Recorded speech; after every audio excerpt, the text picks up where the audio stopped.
नमस्कार। मेहता टॉक्स हजारीबाग में आप सभी का अभिनंदन है, स्वागत है।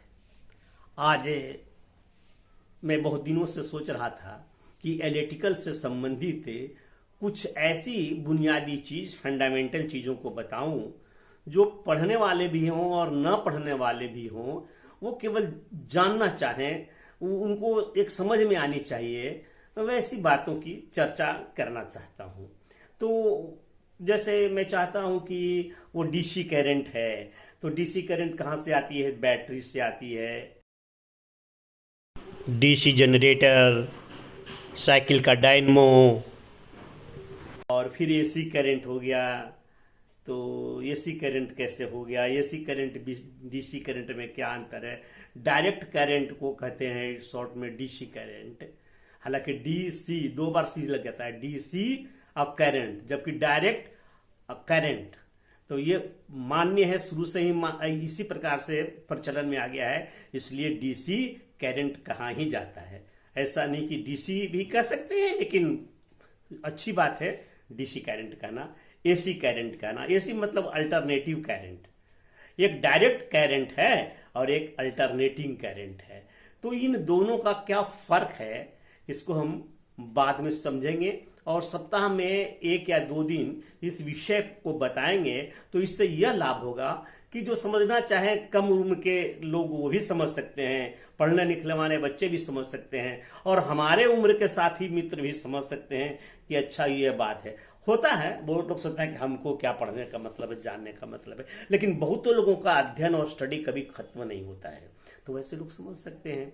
तो मुझे बताना है डीसी और एसी, और उसके बाद बताना है कि सारा कुछ है, ये करंट है, बिजली है, बिजली के प्रवाह से बत्ती जल जाती है, पंखे चल जाते हैं, मोटर चल जाते हैं। ये मोटर चलते कैसे हैं? ये करंट घुमा कैसे देता है? एक मूवमेंट गोल गोल आघूर्ण बल कैसे लगा देता है किसी शाफ्ट पर या किसी चीज को घुमाने में, और भी ताकत के साथ, कोई मामूली ताकत नहीं, बहुत एचपी का।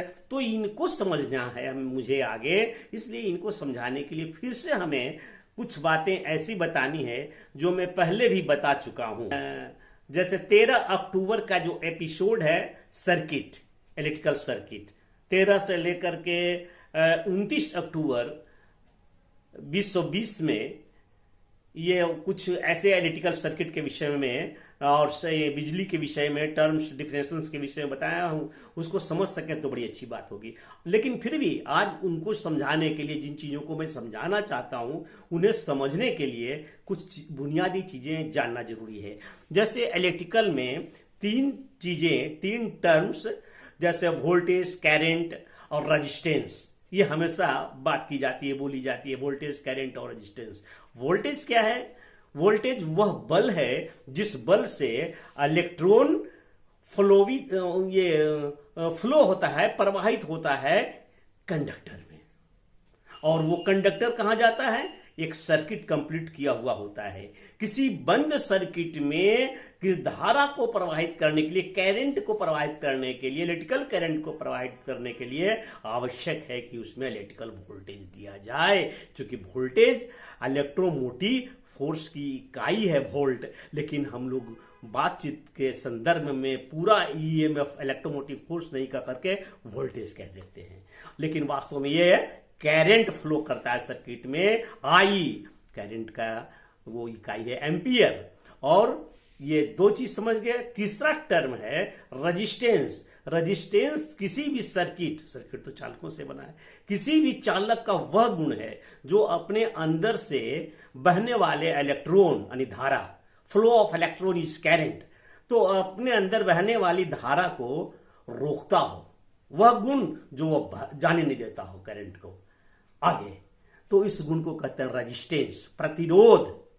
इलेक्ट्रिकल, तो ये 3 टर्म महत्वपूर्ण क्या है? इलेक्ट्रिकल, ये वोल्टेज, इलेक्ट्रिकल करंट और कंडक्टर का रेजिस्टेंस। तो इन तीनों का संबंध क्या है? इन तीनों के बीच में जिसने संबंध स्थापित किया है उस वैज्ञानिक का नाम था ओम्स, और इस जो संबंध है उस संबंध का नाम है ओम्स का नियम, ओम्स लॉ। निश्चित ताप कर्म पर किसी बंद सर्किट, क्लोज सर्किट में दी जाने वाली वोल्टेज भी जिसके कारण उस सर्किट में प्रवाहित धारा फ्लोइंग करंट आई हो तो उनका अनुपात हमेशा स्थिर रहता है। यह स्थिरांक, यह स्थिर आर उस सर्किट का प्रतिरोध कहा जाता है। यानी V बटा आई बराबर आर। एक है मैजिक ट्रायंगल और ये है मैजिक ट्रायंगल। इसको दिमाग में बिठा लेंगे तो ये भूल नहीं होगी। एक मन ही मन एक ट्रायंगल बनाइए जिसका वो शीर्ष कोण ऊपर रहे और ये आधार है, ये आधार है ये। तो इसे हम मतलब है कि एक केवल ये बनना चाहिए त्रिभुज, और त्रिभुज के बीच में ये जो दो बाहु हैं आधार को छोड़ करके, आधार तो ये हो गया, आधार को छोड़ करके ये जो दोनों भुजाएं हैं, ये दोनों भुजाओं के बीच से या कहीं भी एक रेखा खींच दीजिए। कल्पना में ही कर लीजिए या कॉपी पर भी लिख के कर लीजिए। अब तब 3 जगह बच जाता है, 1, 2 और एक 3। तब इस जादुई खाने में हम VIR रख दें तो सवाल है कि अब कंफ्यूजन होगा कि अब किसमें V रखें, किसमें I रखें, किसमें R रखें। तो जो शीर्ष है ये जो शीर्ष है, इस शीर्ष को ये देखिए ऐसे, यहां से देखिए तो वो ऊपर में लगता है कि V आ रहा है। तो ठीक ऐसा ही इसके ठीक उल्टा ऐसे भी लगा देना यहां, यानी आर यहां फिट नहीं कर सकते हैं, आई यहां फिट नहीं कर सकते हैं। जैसा ये दिखा रहा है शक्ल, ऐसा शक्ल, ऐसा शक्ल, ऐसा शक्ल, ऐसा भी इसके ठीक उल्टा हम यहां लगा सकते हैं भी। इतना तो स्मरण रख ही सकते हैं। और शेष 2 भाग जो है खाने हैं, इसमें हम आई यहां रखें, आर यहां रखें, अथवा आर यहां रखें, आई यहां रखें, कोई फर्क नहीं पड़ता है। और फिर इस कल्पना की चीज को हम हमेशा याद रखने के लिए हम जानना चाहते हैं V बटा क्या होगा, तो फट सा इसको यहां पर V को हम दबा दें अंगूठे से, ओ V बटा आई इंटू आर। अच्छा, आर बटा क्या होगा, रेजिस्टेंस। किसी सर्किट में ओम्स के नियमानुसार उस सर्किट का रेजिस्टेंस क्या होगा, यह सूत्र कैसे जानेंगे। तो हम इसी कल्पना में जो मैजिक ट्रायंगल है कल्पना में लाएंगे और आर को दाब देंगे, ओ V बटा आई।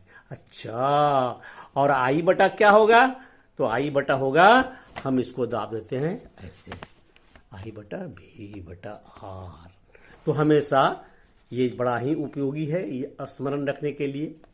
इसके माध्यम से आप हमेशा जान गए कि V बटा आई आर होगा, आर बटा V बाई आई होगा। इसका पुनरावृत्ति करने से कोई लाभ नहीं है। अब यह समझा जाए परिभाषा के अनुसार, ओम्स के नियम के अनुसार, कि भी किसी भी सर्किट में यदि 1 वोल्टेज की सप्लाई दी जाए और तो उस सर्किट की यदि रेजिस्टेंस 1 ओम हो, रेजिस्टेंस की इकाई ओम है, तो उस सर्किट में प्रवाहित